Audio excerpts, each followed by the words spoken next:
My Chinese friend come to my house, you can see, সে এখানে এসে তারা রান্না করতেছে এবং দেখেন কত সুন্দর রান্না করতেছে এবং তাদের মুখ থেকে শুনবো যে আমাদের এখানে এসে তার কেমন লেগেছে, আমাদের বাড়িতে এসে তারা পিকনিক করতেছে, আনন্দ করতেছে এবং তাদের কেমন লেগেছে তাদের মুখ থেকে আমরা একটু শোনার চেষ্টা করব। 我的孟，来 OK，这是我的孟加拉国朋友啊，然后他是学计算机的，今年28岁，单身啊，然后谢谢大家能够关注这位帅哥，OK，good good good， No no no no come to Bangladesh, come to Bangladesh 啊欢迎来到中国，欢迎来到孟加拉。 ，OK，欢迎来到中国，欢迎来到孟加拉，OK。 ঘটনা হয়েছে আমরা হলো যে হাঁস রান্না করছি 3টা, তারপরে রাওয়া মুরগি রান্না করছি ওদের জন্য, কিন্তু ওরা কি করছে জানেন, 20 টাকা দিয়ে একটা পাতাকপি কিনে নিয়ে আসছে বাজার থেকে। এখন সেই পাতাকপিটা রান্না করার জন্য ও বলতেছে, জিয়াং বলতেছে যে আমি নিজে পাতাকপিটা রান্না করব এবং আমাকে রান্না করতে দাও, আমাকে রান্না করার জন্য যা উপকরণ লাগে সেগুলো দাও। আমি সেগুলো ম্যানেজ করে দিয়েছি, এবার ও সেগুলো প্রস্তুত করতেছে এবং ও বলতেছে যে তোমাদের থেকে আমি অনেক দ্রুত রান্না করে দিব, আমরা অনেক ফাস্ট এবং অনেক দ্রুত রান্না করতে পারি। 看他们做饭啊，我也跟他们做一道咱们OK， 来拍到这个，给他们来一道咱们中国的菜呀、这个手撕包菜。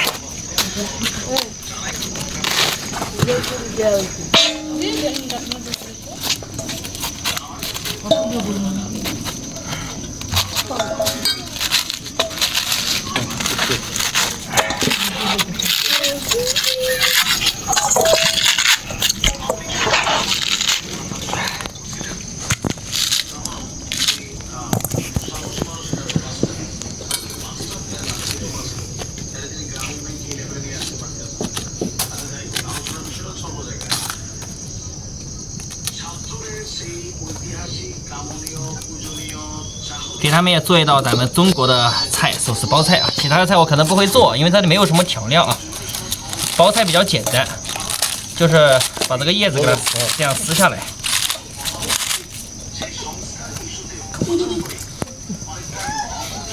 একটা কথা বলে নেওয়া ভালো, অনেকে মনে করেন যে আমার এই চাইনিজ বন্ধুরা সাপ কেঁচো যে চাইনিজরা যেই সব খাবার খায় সেই সব খাবার খায়, কিন্তু আসলে না, ওরা আসলে ওই ধরনের খাবার খায় না, ওরা আমাদের মতো স্বাভাবিক খাবারগুলো খায়। এই অস্বাভাবিক চাইনিজ যে রেসিপিগুলো আছে, যেরকম তেলা পোকা, উই পোকা, এইগুলো খাওয়ার যে চাইনিজরা, এইগুলো সম্পূর্ণ আলাদা, ওরা আলাদা একটা কমিউনিটি। সব চাইনিজরা এই সব খাবার খায় না। আমি একটু পাশে এসে বসলাম, দেখতেছি ও লেবু ব্যবহার করবে এই পাতাকপির মধ্যে, তো লেবুগুলো কেটে নিচ্ছে, আরও কিছু লেবু চাবে আমার কাছে, এখনই লেবুগুলো চাচ্ছে, আমি ওর কাছে আরও কিছু লেবু দিচ্ছি। ওই লেবুর উপরের অংশগুলো যেগুলো টক অংশ, সে ভিটামিন সি এর অংশ, উপরের অংশ কেটে কেটে ও পাতাকপির ভিতরে দিবে। তো বিষয়টা হলো এখানে অনেক কিছু রান্না হয়েছে, কিন্তু আমি বাজার থেকে যখন একটা পাতাকপি কিনছি, আমি বললাম যে আমাদের এলাকায় এগুলো খায় না কেউ, এগুলো কিনো না, এগুলো ফেরত দিয়ে দাও দোকানে। ঠিক আছে, বলতেছে যে না, এটা আমি খাবো। ঠিক আছে, আমি পাতাকপি পছন্দ করি, এটা আমি খাবো। ঠিক আছে, তুমি এটা আমাকে কিনতে দাও। ঠিক আছে, তো আচ্ছা ঠিক আছে, তাহলে তুমি কেনো। তা আমি বললাম যে আমাদের এলাকার কিন্তু এটা এলাকায় চলে না, এটা তেমন একটা খায় না মানুষ, এটা একটা সিজন আছে, সেই সিজনে অল্প কিছু খায় মানুষ, কিন্তু সিজনের পরে এগুলো অত বেশি খায় না। তো একটা এখানে মজার বিষয় হলো, ও আমাদের গ্রামে এসে এতটা আনন্দ করলো, আর অনেকের অনেক প্রশ্ন যে ওদের সাথে আমার আন্ডারস্ট্যান্ডিংটা, সম্পর্কটা কিভাবে কি হলো। ঠিক আছে, মূলত ও আজকে থেকে 3-4 বছর আগে আমাদের বাড়িতে আসছিল, এবং সাথে আমার আর একটা ফ্রেন্ড আছে চাইনিজ, ও আসছিল, ওর সাথে মাঝে মাঝে আমার ঢাকায় গেলে ঢাকায় আসে, আমার বাসায় এসে ঘুরে যায়। তো এইবারও আসছিল, এসে আবার চায়না চলে গেছে, গ্রামে আসার সুযোগ পায়নি, ও ব্যবসায়িক কাজে এসেছিল। ওর মাধ্যমেই ওর সাথে পরিচয়, আমার ব্যবসায়িক পরিচয় দিয়েই পরিচয় সবার সাথে। আর একটা কোম্পানির নাম অনেকে শুনেছেন, চায়না বেস্ট সাপ্লায়ার। তো এই চায়না বেস্ট সাপ্লায়ার ইন্টারন্যাশনাল কোম্পানিটিতে আমি একজন ম্যানেজার হিসাবে দীর্ঘদিন জবরত ছিলাম। এখন তাদের সাথে ব্যবসা করছি, তাদের চাকরি করছি না, তাদের সাথে ব্যবসা করছি। তো আলহামদুলিল্লাহ আল্লাহ আমাকে ভালো রেখেছে। তো সেই সুবাদে ওর বাবাও একজন ব্যবসায়িক, তো সেই সুবাদে ওদের সাথে আমার একটা ভালো সম্পর্ক, এবং ওরা মাঝে মাঝেই আমার গ্রামে বেড়াতে আসে এবং মাঝে মাঝে এসে আনন্দ ফুর্তি করে তারপরে আবার চলে যায়।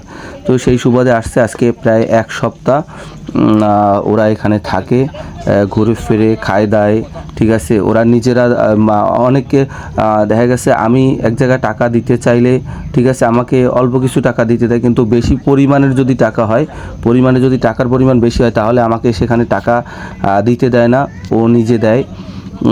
যেমন ধরেন আমরা মাছ মুরগা, তারপরে ওই যে হাঁস মুরগি বাসায় ওদের জন্য যেটা রান্না হয় সেটা তো বাসায়, সেটা অবভিয়াসলি আমি বিয়ার করি। কিন্তু যখন বাইরে কোথাও এই যে এখন একটা পিকনিক হচ্ছে, এখানে 3টা হাঁস, একটা মুরগা, এইগুলা রাওয়া মুরগা, বড় একটা রাওয়া মুরগা, ঠিক আছে, এইগুলো সব ওর টাকা দিয়ে ও কিনেছে।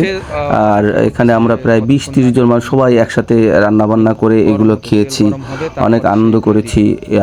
ইফতারের পরে এটা তো দেখতেই পাচ্ছেন যে রাত্রে খুব আনন্দদায়ক ছিল। তো আমরা দেখতে থাকি ওর রান্নাগুলো। আমি একটু সবাই কিন্তু খুব মানে কি বলবো, সবাই একত্রিত হয়ে সবাই তাকিয়ে দেখতেছে যে ও কিভাবে কত সুন্দর করে রান্না করে। সবাই খুব আগ্রহ ভরে দেখছে। ও একটু মশলা দিয়ে দিল, ঠিক আছে, এর ভিতরে লেবু দিল। আসলে যেটা করে ওরা হলো যে একটু গরম তেলে অতিরিক্ত হিট, যখন চুলায় অতিরিক্ত হিট থাকে ওই হিটের মধ্যে ওরা হইলো রান্না করে। ওরা অল্প হিটে রান্না করে না, আর খুব দ্রুত করার চেষ্টা করে, যার মাধ্যমে কিছু জিনিস ওয়েস্ট হয় আমি দেখলাম। দেখেন দ্রুত ও নাড়াচাড়া করতেছে, ধোয়ার কারণে অনেক কিছু স্পষ্ট না, তবে ও অনেক সুন্দর রান্না করতে পারে। আমি এই পাতাকপি রান্নাটা কালকে খেয়েছিলাম, আজকে আর খাওয়া হয়নি। এর আগের দিন আমি খেয়েছিলাম, এর আগের দিন ও রান্না করেছিল। তো চলুন দেখতেই থাকি কি হয়। আর সামনে কিন্তু আরও আসলে এটা নিয়ে একটু অনেক আনন্দময় একটা মুহূর্ত সামনে। এটা রান্না হওয়ার পরে কি হয় সেটা একটু দেখেন কেমন দেখায়, এবং টোটাল কাজটা কমপ্লিট করার পরে কি বলে সেটাও শুনুন, আমরা দেখতে থাকি। তো এখন আমরা আছি হলো চণ্ডীপুরে। আমার গ্রামের বাসা হলো পিরোজপুর জিয়ানগর থেকে একেবারে কাছে একটা ব্রিজ আছে, সেই ব্রিজের ওপারে বসে আমরা এই অনুষ্ঠানটা করছি সন্ধ্যার পরে। তো খুবই আনন্দ হয়েছে, খুবই ভালো লেগেছে, ওদেরও খুব ভালো লেগেছে এরকম আমাদের সাথে মিশে একসাথে এগুলো করতে। আসলে আপনারা জানেন যে চাইনিজের সাথে আমাদের দীর্ঘদিনের একটা সম্পর্ক বাংলাদেশের। তারা চায়না থেকে আমরা প্রোডাক্ট আমদানি করি, চাইনিজরা আমাদেরকে প্রোডাক্ট রপ্তানি করে, ঠিক আছে। এই যে চাইনিজ প্রোডাক্টের সাথে আমরা এতটা ইউজ টু এবং আমরা অভ্যস্ত, এবং চাইনিজরাও আস্তে আস্তে আমাদের সাথে পারিবারিকভাবে অভ্যস্ত হতে যাচ্ছে। তারা আসতেছে, আমাদের ভিতরে একটা পারিবারিক বন্ধন হচ্ছে, একটা আন্তরিকতা হচ্ছে। আপনারা জানেন ইতোমধ্যে অনেক চাইনিজরা বাংলাদেশে এসে মুসলমানও হয়, ঠিক আছে, বিয়ে শাদী করতে চায়, অনেকে বিয়ে দেয়, অনেকে দেয় না, চিন্তা করে যে আসলে ঝামেলা আসছে, আসলে ঝামেলাও থাকে। এই জায়গা থেকে আপনারা সাবধানে থাকবেন। অনেক সময় অনেকে বিয়ে করে আসলে ঝামেলা করে। এখানে আমরা গোশ রান্না করতেছি, তারপরে এখানে হাঁস রান্না করতেছি, গোশ রান্না হাঁস রান্না চলছে। হাঁস রান্না কমপ্লিট হয়ে গেছে, গোশ রান্নাও প্রায় কমপ্লিট। কাছাকাছি দেখেন সবাই উপস্থিত আছে, গ্রামের সবাই এখানে উপস্থিত আছে।